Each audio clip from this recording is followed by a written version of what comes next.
5. We're not very keen on protecting the NHS, are we? They've had 2 years to get their acts together. 4.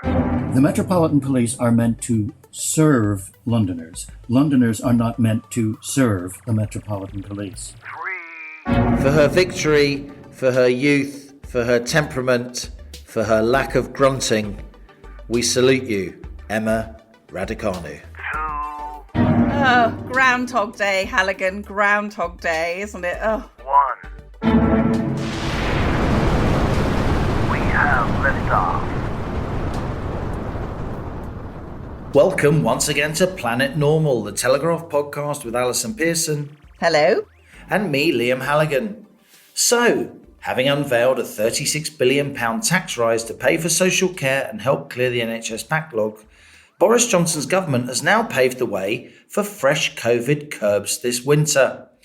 Government scientists on cue warn that this ghastly virus could cripple our health service again, which means we could see another round of compulsory mask wearing, working from home, and other restrictions we associate with our pre-vaccine COVID world. We don't need to go back to lockdowns of the past, said Johnson, but he refused to rule them out, saying he would do whatever's necessary to prevent the overwhelming, his words, of the NHS. So we're set, it seems, for another autumn full of doubt and trepidation.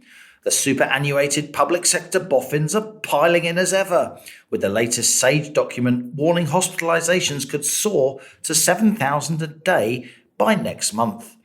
And on top of that, inflation's just hit a 9-year high as the economy has stalled. So much for our rapid V-shaped recovery. We've warned here on Planet Normal, haven't we, co-pilots, of a winter of discontent?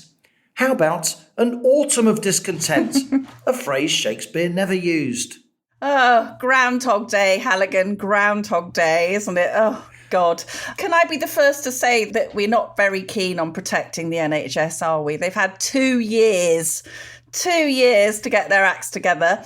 A waiting list of approaching probably going to soar over 13 million people, and still everyone's supposed to curtail their lives to make sure they're not overwhelmed. As you say, co-pilot, big briefing on the winter plan, Plan A and Plan B.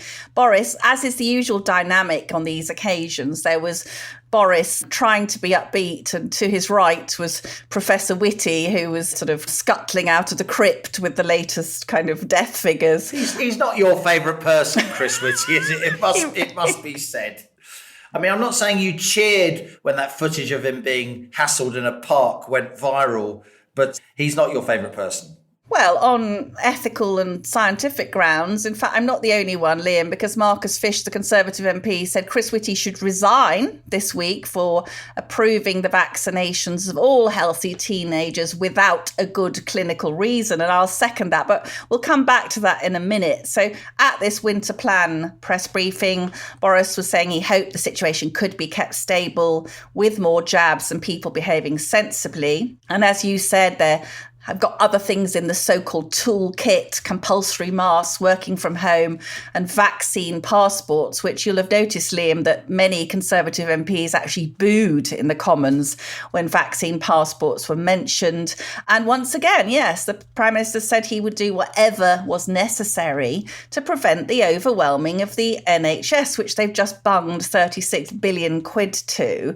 There was Whitty, of course, the ghouls on SAGE urging the Prime Minister to move further and faster and harder. This bunch of sadomasochists at the BBC saying, how soon can we get back into these really strict restrictions, even though COVID cases are currently plummeting. And as you said, SAGE experts claimed that hospitalisations could soar to 7,000 admissions a day, then that's even more than at the last winter peak. And Chris Whitty actually said at the briefing that infections were high relative to last year and the health service was already under extreme pressure. Now, I wasn't convinced of this, Liam. Do you want to say something, or should we have a kind of fact check from the brilliant George? Let's go to George, I think, because we haven't had much of George in recent weeks, and George is a senior source within NHS England.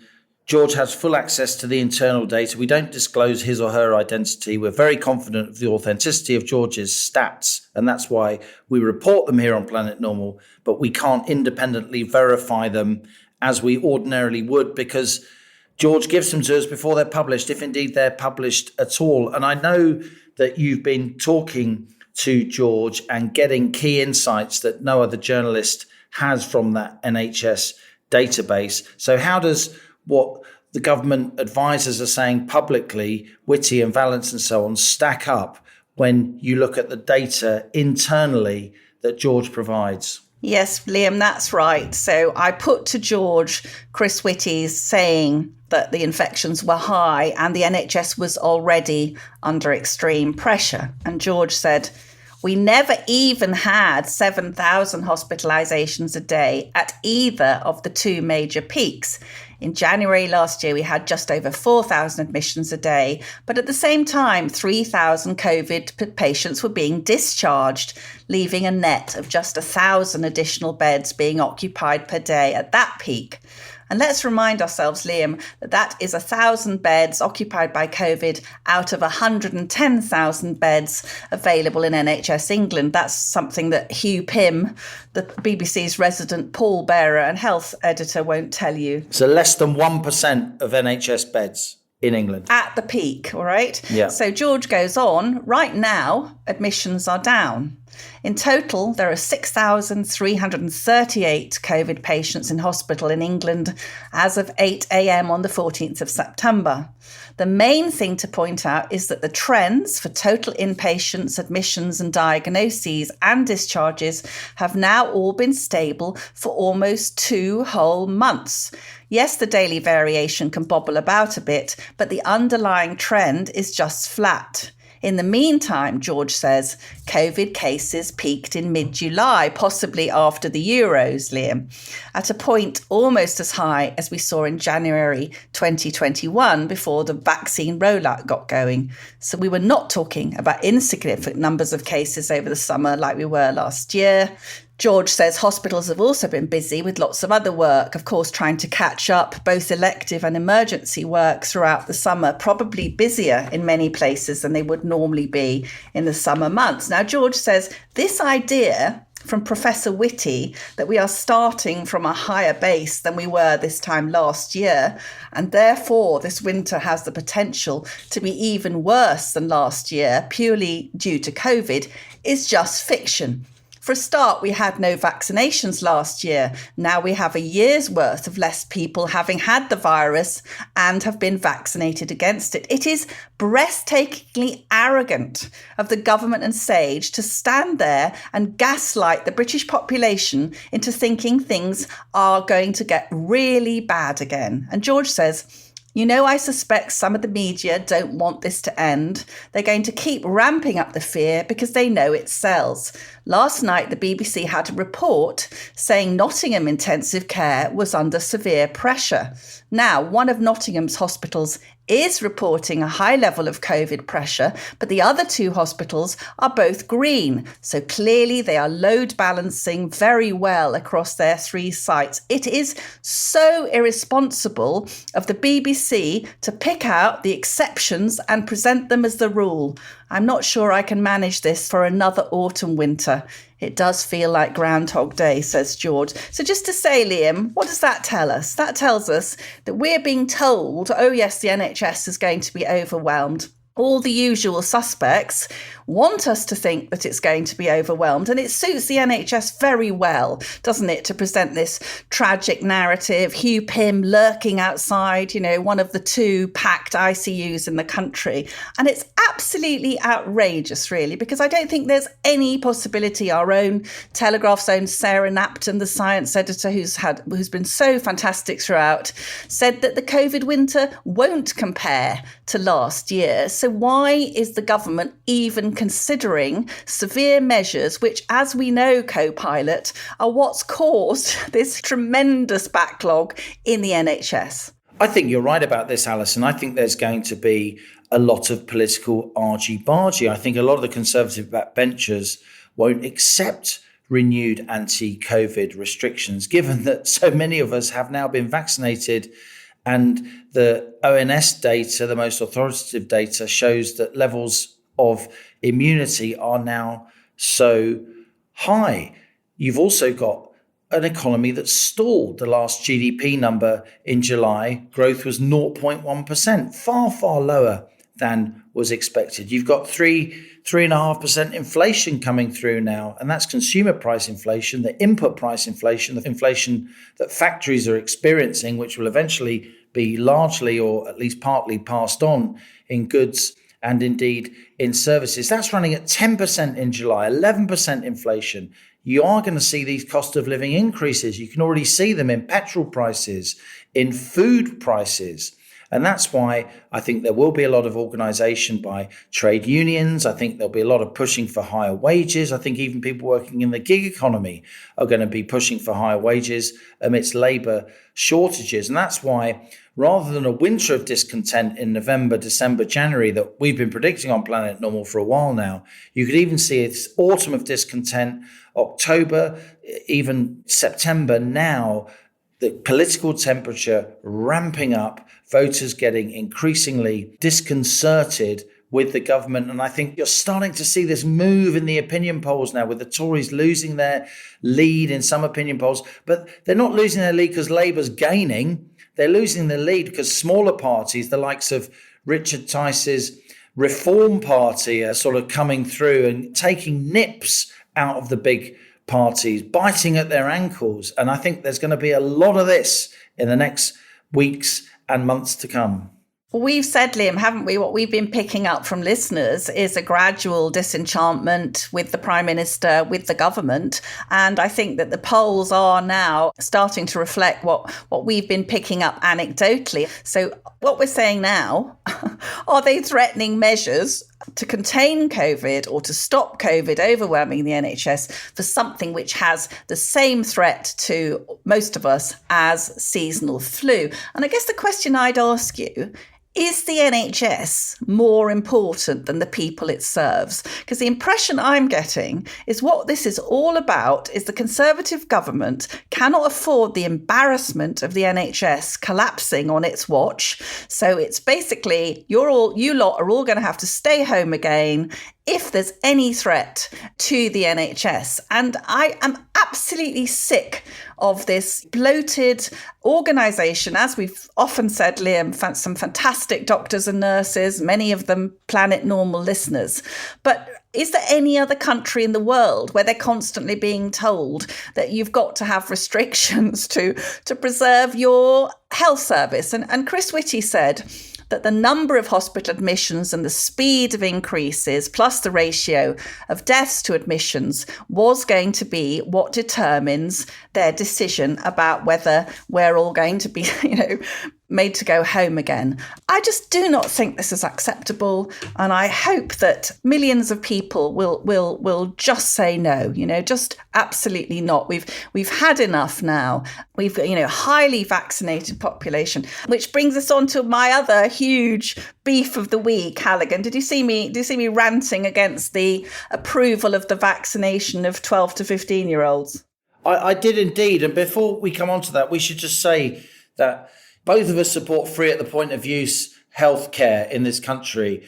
What we think, though, is that the NHS is not very good at delivering free at the point of use healthcare, at least not in its current form. There are all kinds of systems used around the world that deliver free at the point of use healthcare. You don't need one organisation with over 1 million employees that's bloated, a complete money pit. There's no reform. Talk to any NHS people honestly and openly off the record, and they'll tell you how much waste there is in the system, how much better we could be doing with our money, delivering better outcomes for ordinary people. We've got the emergence now of a 2-tier system where, people like you can just pay for a hospital appointment, for a doctor's appointment, etc., etc. And I think we need to get beyond this COVID emergency situation, particularly when you look at the numbers, and the numbers aren't nearly as scary as the government's making out. And I know you're really exercised about vaccine passports, and you've written about it very eloquently in your weekly Telegraph column in the paper as we speak. And do you really think, Allison, there's going to be a big political rebellion on this, or do you think most people will just accept that vaccine passports are pretty much an inevitability. Well, we keep thinking, don't we, that surely that can't happen, surely that can't happen. And then they all fall like skittles. I mean, the thing that most upset me this week, I guess we knew it was coming, was Chris Whitty approving COVID vaccinations for 12 to 15s, Liam, against, you'll remember, the recommendation of the Joint Committee on Vaccination and Immunisation, while simultaneously the Chief Medical Officer was managing to claim that the GCVI agreed with him. And he actually said this astonishing thing. I mean, one of many astonishing things he said. I thought he was being utterly, disingenuous is the polite word. I just think he was basically being deceitful.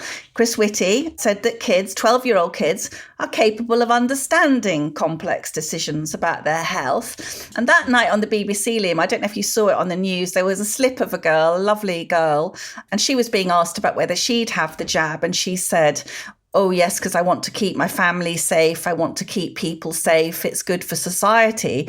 And I was actually thinking, this kid has been utterly brainwashed, okay? Because what we know since the Delta variant, A, no healthy child needs a vaccination. And secondly, if they have a vaccination, if they have 2 vaccinations, they can still get COVID and they can still pass it on. So there is literally, for a young, healthy person, there is literally no point in having it. And Chris Whitty claimed, absolutely astonishingly, I thought we were absolutely peak Kafka co-pilot. Whitty said that this was to avoid disruption to education. You're going to vaccinate kids to avoid disruption to education. Can you think off the top of your head, co-pilot, of what might have happened to disrupt education? I mean, the gobsmacking cheek of the man, basically saying, let's increase anxiety in children so we can reduce anxiety in children. The very government and medical establishment, which has repeatedly closed schools, despite people like us week after week pointing out it would harm kids' mental health. Now they're seriously suggesting children must be vaccinated to keep schools open and avoid damage to mental health. Anyway, you go, because I'm almost lost for words. Surely not. Surely not, I know. But this is why the JCVI was split. A group of distinguished scientists, PhDs coming out of every orifice, they were split on the question of vaccinating 12 to 15-year-olds, because as well as there being no point on the upside, because they're not going to die from COVID anyway, and even with the vaccination, they can still pass it on, there may even be a downside that offsets any protection they may get or not get because of the scientific evidence of heart issues in young people related to this vaccination. But, Allison, you're talking about lovely young people doing incredible things. We can't go through this podcast, which has been a kind of surfeit of gloom and doom so far, without mentioning the fabulous Emma Raducanu. We both watched the US Open with absolute slack jaws. It's absolutely incredible match. She was amazing, 18 years old. We've never had in the Open season a qualifier winning a sort of Grand Slam title. No. She's 18. She wins it without dropping a set as a qualifier. She's British. Wow. No wonder you beautifully compared her to another famous Emma. Yes, Miss Emma Woodhouse, Jane Austen said, perfect despite her faults. And I said, Emma Raducanu, perfect and no double faults. Yeah, I thought, Liam, that Virginia Wade... See, that's why you get the big bucks. It's lines like that. It is, yeah, I know. The things you can think up sitting on the loo, huh? I always try to drop in a Jane Austen reference if you possibly can. But there was a fantastic moment in our house during the final where Anthony, my resident sage, actually did a Dan Maskell impersonation when Emma was going to... Well played indeed. Well played indeed. But he said, come on, Virginia. So we all remember those moments of turmoil and dashed hopes as Virginia Wade. Well played, Sue. Well played, Sue. Well played, Frankie Durr. I love Dan Maskell. Yeah. That gorgeous, rich, sort of teak voice. Oh, a Rolls Royce of a Rolls voice. Royce in the commentary box. Whatever happened to whispering Clive Lowe on the snooker, and Murray Walker, of course, these with the Formula One. these incredible commentators who unfortunately are in many cases no longer with us, the voices of our lives, really. But I think coming back to what you said about watching her, I mean, it was just sublime, wasn't it? I mean, she does remind me, I mean, it sounds a bit strange, but she does remind me of Roger Federer because they've got that beautiful cat-like composure and their supreme grace and serenity just disguises this total killer aggression. But Virginia Wade, for me, Liam, put her finger on it because Virginia said, it's not that nerve-wracking watching Emma because she's so in control. Now, as you'll know, British tennis fans are just used to being absolutely put through the bloody ringer, aren't they? Come on, Tim! Come on, Tim! Come on, Tim! Yes. Poor old Tim Henman, though. I mean, Pete Sampras. I mean, Tim Henman was a damn good tennis player. He was. And without Sampras, he could easily have won. I mean, 4 Wimbledon semis. Joran Ivanisevic, he was winning. Then the rain came. Oh, you remember it well. Pre-roof Wimbledon centre court. Yeah. And isn't it nice that Tim Henman is seeming to get some credit from this incredible run of Emma Raducanu? One of my favourite things about the final was the look of total stunned delight on Tim Henman's face because he kept saying, what did she just do? What did she just do? He was absolutely generous and lovely. She could probably have beaten him at his peak. I mean, that's the honest truth. I think. Sorry, Tim. I think people sometimes, look down a bit on the ladies' game, but honest to God, I mean, and I think with Leylah Fernandez, I think we could see a great rivalry as was between. She's only 19, of course. It was wonderful, but I think it could have gone either way. So I think we could see a Navratilova, Chris Evert type, lifelong rivalry coming up. It was almost as good as a men's match, Allison. I was waiting for that, Halligan. It was better than the men's match. It was actually the best tennis match I've ever seen. And as I said in the column, Emma doesn't grunt, so we are spared those dreadful childbirth moans from the baseline as they try to serve. I mean, she's the total deal, isn't she, really? For her victory, for her youth, for her temperament, for her lack of grunting, we salute you, Emma Raducanu. Come on, Virginia.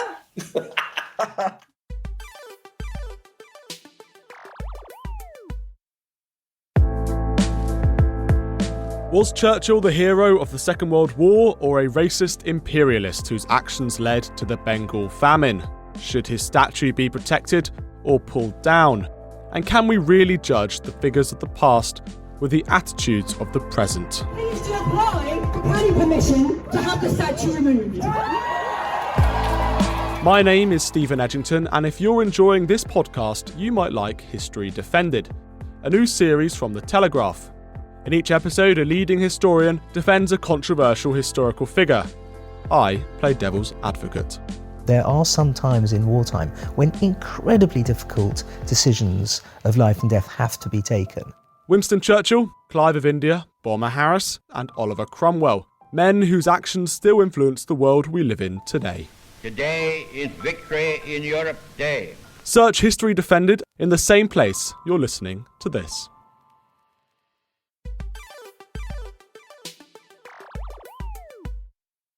I'm really thrilled at our guest in the rocket this week, Liam. Paul Gambaccini will be, of course, well known to Planet Normal listeners as a wonderfully erudite expert on pop music and film. Paul was born in the Bronx and came to the UK when he was 21 to study PPE at Oxford. He could have stayed in academic life, but he became a DJ, first on Radio 1, then for many other stations, famously presenting Pick of the Pops. Come on, pop pickers. Yeah, that's him. Paul has earned the honorary emeritus title of Professor of Pop. Very, very popular figure. And then suddenly and shockingly in October 2013, following the Jimmy Savile scandals, he was arrested on charges of historic sexual abuse.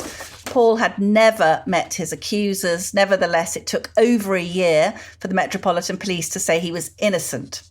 The reason I invited Paul onto the rocket this week, co-pilot, is because he is part of a group of high-profile victims of alleged police corruption, including Lady Britton, who you'll remember was the widow of Tory Home Secretary Leon Britton, Baroness Doreen Lawrence, mother of the murdered Stephen Lawrence, and Nick, the son of the late D-Day hero Lord Dwyn Bramall.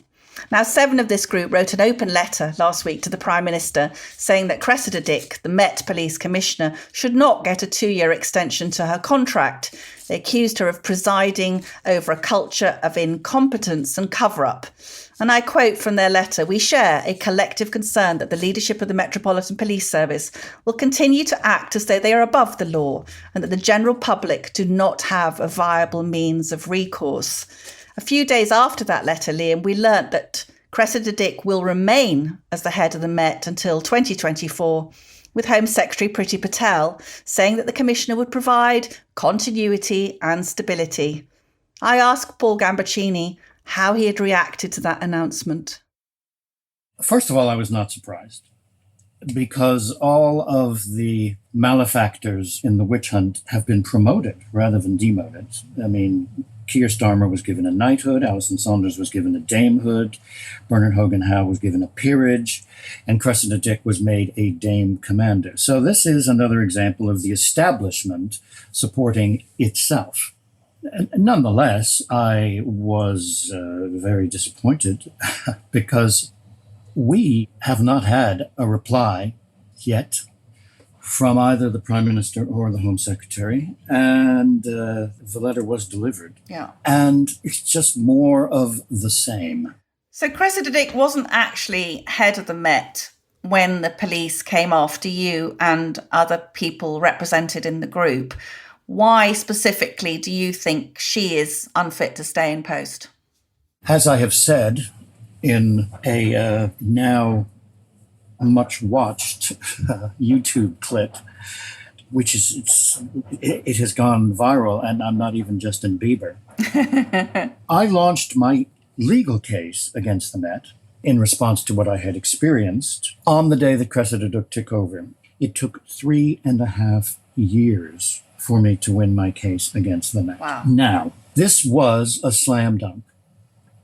Why? Because my lawyer had the great sense to insist that we limit our accusations in my 2 cases against the CPS and the police to things that Sir Richard Enriquez had already said they'd done in his famous report. In other words, I wasn't saying you were rude or how dare you or this is nonsense. We were actually mentioning specifics, which could not be denied since the Met had already accepted the Enriquez report. They haven't acted on his recommendations, which infuriates him. But nonetheless, this was done and dusted, historically speaking. Why did Cressida Dick and her lawyers punt me as far as they could for 3.5 years? That is a question that only can be asked by them. But the same happened with Harvey Procter. In both of our cases, the Met lawyers insisted that the police had not done things that they had done. I mean, it reached the levels of farce. So are you saying she was obstructive? You'd been cleared of all, the allegations were never able to be brought to anything, and you just felt that it was not just unhelpful, but positively painful, I imagine, at that stage when you'd been through hell, really, hadn't you? Well, as Harvey said, the Met hope that either you lose interest, run out of money, or die. And neither of us wished to do either of those 3 things. And so we persisted until we won. But the cases could have been abandoned at week 1. This is unnecessary wronging of people you've already wronged. And that was the sense around the table at the meeting of the 7 people. Yes. Can you imagine how humble I felt being with a mother whose son had been murdered and whose murder had been kept from the public and kept from the full practice of justice by the Metropolitan Police, and sitting next to her, a man whose brother was found with an axe in his head in a case which to this day, 34 years later, the Met refused to let the truth be known. We're talking about a barbaric institution. This is not just an inconvenience. This is an organization which shames London. The Metropolitan Police are meant to serve Londoners. Londoners are not meant to serve the Metropolitan Police. But because of what I refer to as the Mafia Code of Omerta, but some British people refer to as the old Code of the Freemasons, what the Met do is they gather in a circle, put their arms around each other, don't let anybody else in, and don't let the truth out. And Cressida Dick has made zero progress in reforming that commitment to the Mafia Code of Omerta. So talking about the Henriques report, which was in 2019, that was the report looking at Operation Midland, which found that senior officers agreed to publicly say that they believed the fantasist Carl Beech, also known as Nick, who claimed there was a Westminster paedophile ring. And you'll remember, Paul, that one detective famously declared at the start of the inquiry that Beech's claims were, quote, credible and true. And Judge Richard Henriques found, he actually said, I cannot conceive that any fully informed officer could reasonably have believed Nick. Now, what motivated police officers to carry out this apparent witch hunt, apparently ignoring the evidence that was clear to Richard Henriques and to any sane person? What was behind that witch hunt, do you think? Well, it is certainly true that if you read the accusation statements of Carl Beech, or for that sake, the accusers of myself and Cliff Richard, they are clearly what I call distressed individuals. Other people have more animated expressions for them. But we were coming off of two things. One, there was the Savile shock, and it was a shock to society. And the police were terrified that they looked bad because Savile had gotten away with whatever his specific misdemeanors were, because we must remember, he was never tried in his lifetime. So to the frustration of many, we cannot actually quote a single case and say with legal certainty, this particular thing happened. But nonetheless, it was known that he was, shall we use the word nasty? Yeah, horrible. It's in Savile's autobiography that the Yorkshire police knew of his activities. But he said he was confident enough that he knew about the police that if they took action against him, he would bring down the department. So obviously, police forces were terrified, and particularly the Met, that if they didn't do something for their own public relations purposes to make it look as if they were defending the population from the ravages of sexual predators, that they would be open to the criticism, well, maybe you're still allowing sexual predators to run riot. Now, the second thing is the very unfortunate change in emphasis by the then Director of Public Prosecutions, Keir Starmer, who said, do not focus on the accuser, focus on the accusation. And when I spoke to Michael Gove, when he was Justice Minister, he said he'd spoken to the police and they'd said it all began with Keir Starmer. And in Jim Davidson's book about his persecution, he says that his interviewing officers were friendly to him, but he said, why are you doing this when it's so ridiculous? And he said, we have been told, believe every accuser. That was the policy under Hogan Howe, believe every accuser, and it followed from the Starmer instruction. Starmer has never admitted his error. He's never atoned. He's never apologized. He's not a real man. So what you're saying, that there was a sort of better safe than sorry culture that came into the police post-Savile. But also what I'm hearing from you, Paul, is that really significant damage done by Keir Starmer and others at that time to the presumption of innocence. Well, exactly, because the justice system's foundation was turned on its head. And innocent till proven guilty turned into guilty until proven innocent. This nation was a leader in justice in the world. I've said this many times. No one loves a country as much as someone who has chosen to live there. I was not born here. I came here, I became a British citizen. I believed this was the most humane country on earth. And I recommended to friends of mine that they move here. It breaks my heart to know that I can no longer make that recommendation. The people of this country deserve a first-class police service, and at the moment they have a third-class Stasi.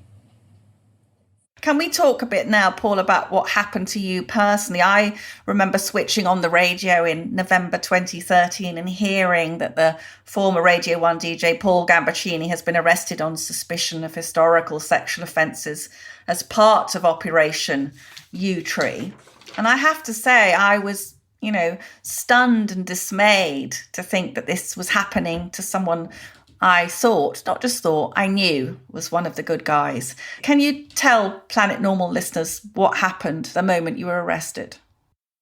I was absolutely stunned when I read that the Metropolitan Police had set up a probe called Operation U-Tree, and that members of the public were invited to phone in or contact via the internet the Met and accuse celebrities, saying, "You will be believed."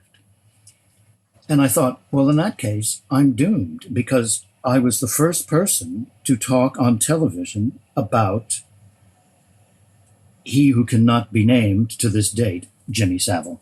I had been asked if I would go on to Good Morning Britain, which of course I was on for 13 years as TVAM and then Good Morning Britain, because they were doing a TV preview of the week, and one of the shows was going to be the exposure of Jimmy Savile.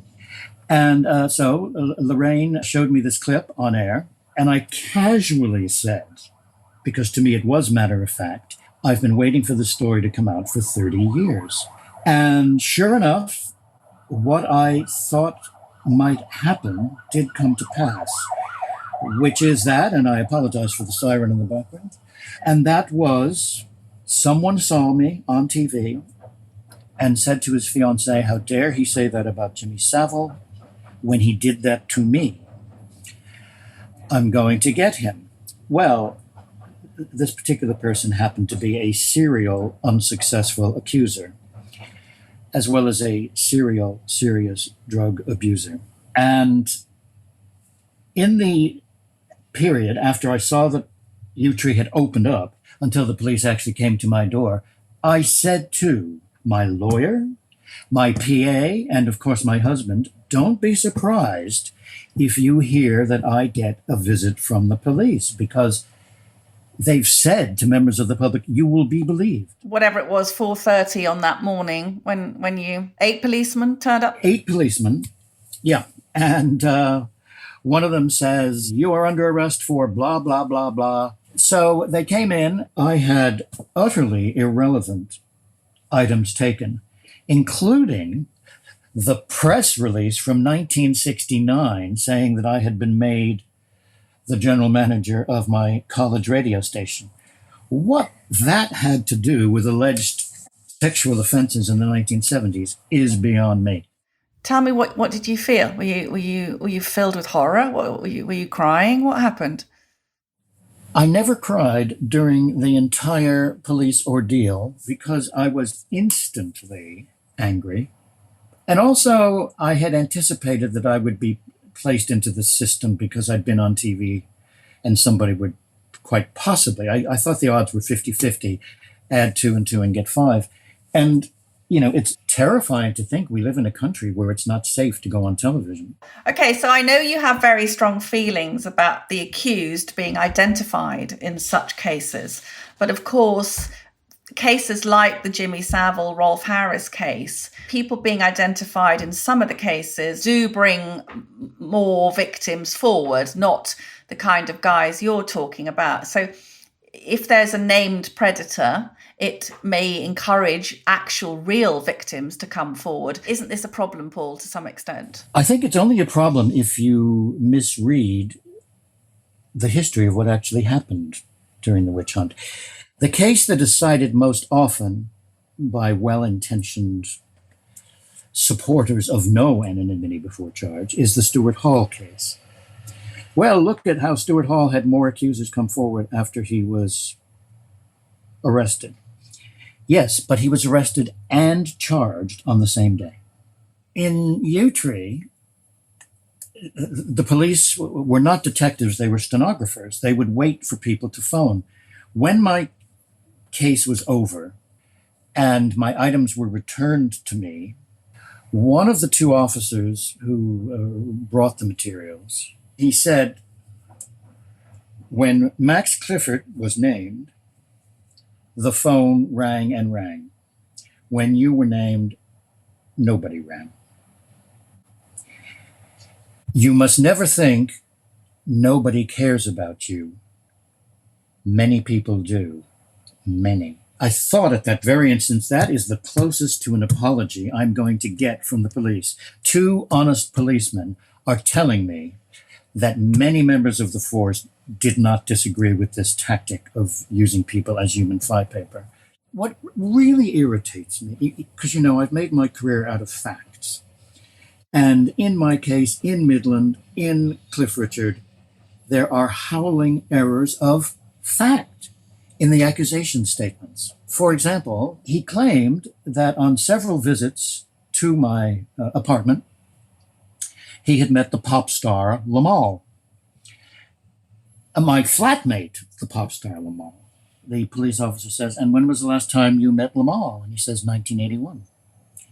Well, first of all, not only did Lamal never live at that property, but he wasn't even Lamal in 1981. He didn't have a record until 1983. So if he had seen him in 1981, he would have thought, oh, that's some bloke called Chris. What I'm appreciating, Mr. Gambaccini, is that the professor of pop, the veteran pop factastic Gambaccini, is actually taking issue with actual pop history being misrepresented, which I think is great. Cliff Richard is an old friend of yours. I know you've been very upset about the way that the BBC behaved towards Cliff, famously sending a helicopter to film police arriving at his house. What was his reaction to it? How did he feel? Shock, horror. He was in Portugal. A friend called him and said, turn on the news, your house is being raided. Can you imagine being in another country and a friend of yours calls you up and says, turn on the news, your house is being raided? His pants were held up to camera. Gosh. And he fell to the ground weeping, and his former priest, confidant, said to him, get up, you're going to beat this. And from that moment forward, Cliff, helped by his friends, fought back. 5 years after I had been suspended from the BBC for a year, I received an invitation from Director General Hall to meet him. 5 years.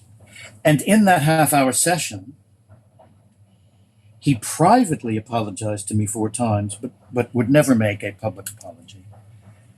And I tried to explain to him how deeply the BBC had erred. The Cliff Richard episode would not have occurred had it not been for the BBC. He was acting throughout on his own public relations purposes and not on the merits of the cases. And that's why the BBC got Cliff's case, my case, Tony Blackburn's non-case, and the Operation Midland all wrong, because they never did a single piece of investigative journalism to find out what this was all about. They were only acting to give the impression that they were tough on sexual abuse. I said to him, and I'm so glad I had the opportunity to do so, and I did. I said, when you wrote to the Attorney General asking for a freedom of the press law, which would allow people to act as the BBC had done and report on accusations before arrest, let alone charge. Cliff Richard was never arrested and never charged. He was only raided. And I said to Tony Hall's face, I said, well, you should know that when I read that you had done that, I immediately wrote to the Attorney General asking him to ignore you, because what you were asking for was not freedom of the press, but the freedom to disseminate lies. And that is what the BBC did during the witch hunt. It disseminated lies. Just so Planet Normal listeners know, you wrote a wonderful book about a terrible experience, which is all about the horror, really, of not being believed, and that's Love, Paul Gambaccini, My Year Under the Yew Tree. I can highly recommend for listeners who want to find out more. Paul, How has this experience changed you as a person? What would Chris, your husband, say it's done to you? How have I changed?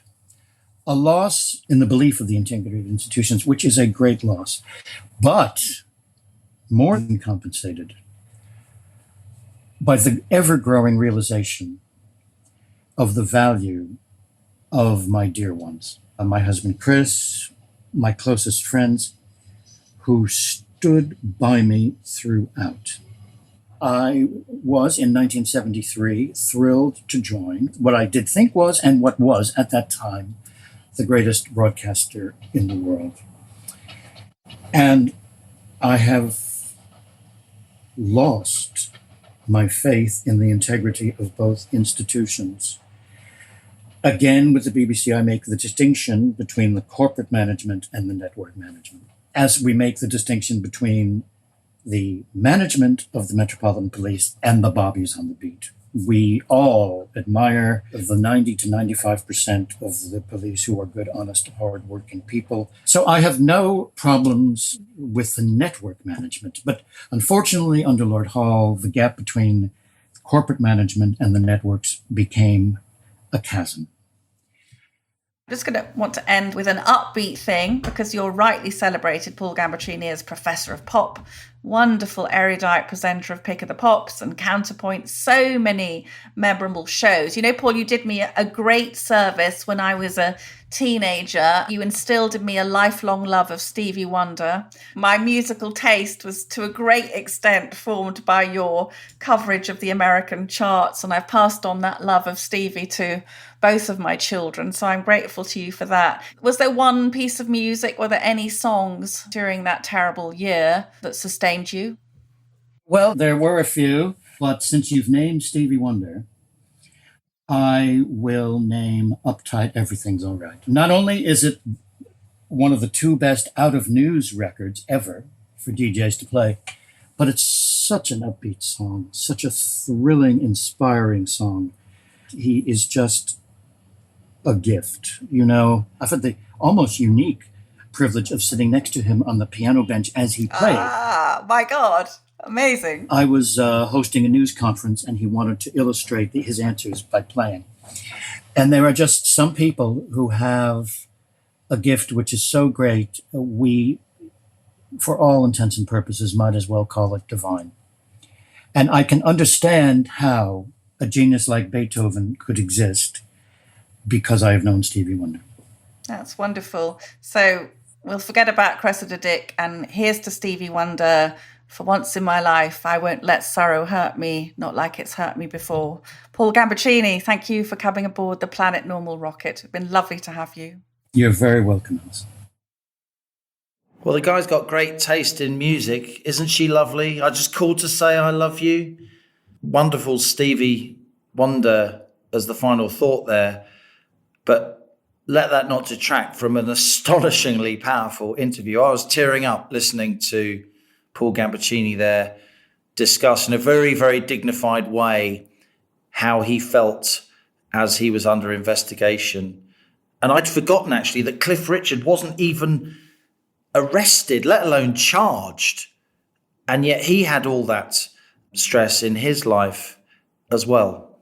Yes, as Paul said, Liam, he was used as human flypaper, such a vivid phrase, to attract other accusations. And I know that he's got quite a lot of publicity recently. He was on the Victoria Derbyshire show and the clip went viral where he seemed to lose it and everyone was saying, gosh, he's so angry, so ill-mannered. And he's not an angry or ill-mannered person. He's been made to be like that by this, you know, absolutely horrendous ordeal. He's actually very, very genial, lovely, lovely. He's one of the good guys. And I guess this shows you what happens. Liam, I think one of the worst things we can imagine is to not be believed. And that's what happens. I think there's a broader question, isn't there, about this arrogance and entitlement in some of our institutions, where very senior people who've got things extremely badly wrong neither own up nor feel that they have to accept any punishment, let alone do the dignified thing and resign. And I think Paul Gambaccini and his group are absolutely right to point the finger at these people and demand accountability for the public. Never apologise, never explain. Anyway, now on to the really important part of the show, our listener emails, a selection of the fantastic messages you send Liam and I each week to planetnormal@telegraph.co.uk. Please keep them coming. We absolutely love hearing from you, and they often give rise to topics for the podcast. Here's a fantastic one from Louise that caught my eye. Allison, your article in the Telegraph about vaccinating children brought tears to my eyes. What has happened to our country, our politicians, our families? Thanks to our old-style family GP, I have 4 limbs. My mother suffered terrible morning sickness during her pregnancy with me. I'm now a 64-year-old granny to 5. The GP prescribed my mother a new wonder drug called thalidomide, but as per his oath taken to do no harm, he recommended my mother not to take it as it was a new drug and he felt nervous, as in his opinion it was untested and therefore unsafe. So there the bottle sat next to Mum's bed, glass of water at the ready, but never swallowed. Thank you so much, Mummy, and I'm sorry I made you feel so sick. The same feeling of fear and horror is with me for those poor, darling children who may be coerced into having the novel mRNA vaccine. Safe for children, they say. How do they know? They absolutely do not know.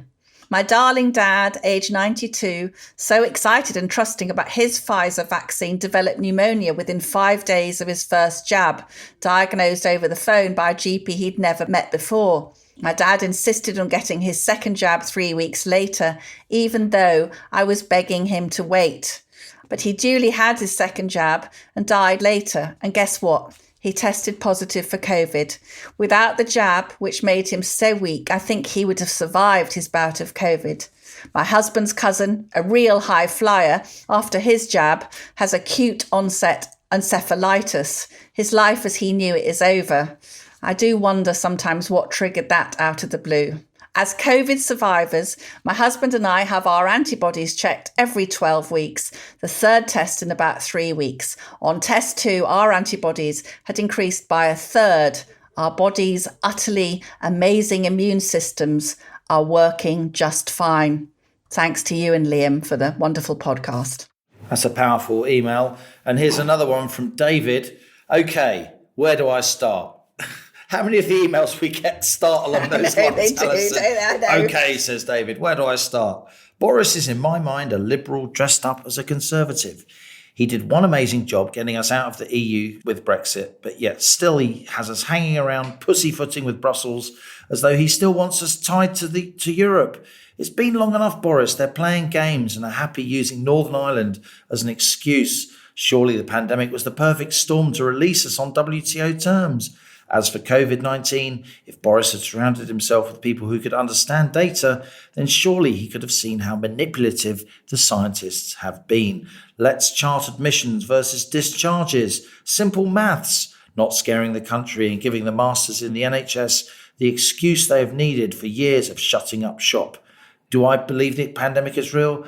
Absolutely, I believe that. Do I believe every death is COVID-related? Not a chance. So what does our Trojan horse do? Impose a permanent tax on a temporary problem. Oh, how very conservative. My issue is, how the hell did he get the MPs to sign off on the NIC increase? What's wrong with holding back for a few years on infrastructure improvements like HS2? Sad day, the Tories are no longer conservative. They have moved way left. Very disappointed in our government, but not with you guys. Still doing a brilliant job on Planet Normal of keeping us on the right track. That's a big theme for listeners, Liam. I think people are not huge. I think people are not averse to spending more on the NHS, but what they really object to is sort of throwing good money after bad. Now, we've got two dads writing in about the vaccination of children. Andy says most 12-year-olds will probably go with what their parents want. Most 16-year-olds will probably go the opposite way. It's nothing to do with making an informed choice. It's to do with whether the parents are informed and whether the children at that age have a modicum of common sense, or whether they think that everything their parents say is wrong. That's familiar, isn't it, Liam? I'm just glad my son is 12 and as determined as I am that he won't be jabbed. If he was 4 years older, he'd probably be first in the queue just to annoy me. Yes, well said, Andy. And Ian says, many debates in our house already with a 12-year-old and 14-year-old about getting the vaccine. They've both had COVID, so are at very little risk from catching or spreading the virus. There is nothing about natural immunity in what the government has already said. You don't vaccinate healthy kids for a virus that barely makes them ill. You certainly don't vaccinate kids that have already had that virus. There will be many more like my two in the same situation. As for COVID itself, it was more like a bad cold for my kids. Ill for a couple of days, really not an issue. Here's one from Pamela and Stephen. Just listen to your always excellent Planet Normal. Last week, whilst having a chat with the 13-year-old granddaughter, we learned that she was not keen on the jab. Likewise, her mother wasn't keen, but she, the granddaughter, said she thought she would have the jab, as if not, she would be shamed into it by her friends, in quotes. Her mum said yes, she thought there was pressure on them to have it. By the way, we just wondered if Captain Tom's fund is going towards diversity managers in the NHS. With best wishes to you and Liam. Keep up the good work. And a quick one from Molly. Allison, Molly wrote in to say, asking people to lock down this winter for those who refuse to get vaccinated is utterly unjust. Those who refuse the jab know and understand their choice, and that's entirely a matter for them. That's right, Liam. You know, one of my theories is that they've been having a lot of trouble persuading some members of ethnic minorities to have the jab. And we've got about 5 or 6 million people who haven't wanted to be vaccinated, which is absolutely their right. But I think to get up the numbers and to compete with our European counterparts, that's why they're turning their attention to younger and younger children. And finally, from Nigel, who lives in Sweden, lucky guy. Why can't we live in Sweden, Halligan? They wouldn't have us. Regarding Allison's thoughts on child vaccination, give her a damehood and make her Prime Minister with Liam as her Chancellor. Oh, my God. Can you imagine? Can you imagine the number 10, number 11 tensions? God, we'd make Blair and Brown look like a sort of hippie commune, wouldn't we? She said what? I can see you being a really good Chancellor. I'm not sure even Velma, highly trained Velma, would manage to be Prime Minister. And Nigel continues, as the UK under a Conservative government becomes even more dirigiste than France, let alone the Scandinavian social democracies, 2 of which have declared the pandemic over, indeed they have, the pilot and co-pilot of Planet Normal are Britain's only hope. We certainly are. And on that bombshell, that is it from Planet Normal for another week. We leave our sanctuary of sweet reason, our flying refuge of reasoned views. Email of the week. It's your turn, Allison. I thought Louise's about avoiding thalidomide because her mum wouldn't take the tablets, and that feels very powerful and resonant. Powerful. Well done to Louise's mum, and an object lesson to us all in not taking medicines that haven't been properly tested. So email us, Louise, and put in the subject heading, email of the week, planetnormal@telegraph.co.uk. Your Planet Normal mug will be winging its way to you. If you enjoy Planet Normal, do leave us a rating and review on Apple Podcasts or wherever you listen. We're getting a really lovely cluster of reviews there. It does help others to find us so the Planet Normal crazy family can grow. Every Thursday morning, Telegraph subscribers can talk to me on the Telegraph website. We can talk about Paul Gambaccini tomorrow and about the winter plan, you lucky things. Find the article labelled Planet Normal, leave a comment beneath it, and I will reply between 11 a.m. and noon. Do keep emailing us. We do love your emails, as Allison said. And as we speed away from our beloved Planet Normal and the madness of planet Earth, looms back into view. Thanks as ever to our producers Louisa Wells, Isabel Bourgeard and Elliot Lampitt, and of course editor Theodora Ludis, who keeps us all on the straight and narrow. Stay safe, stay in touch with us and with each other, and until next week, it's goodbye from me. And it's goodbye from him.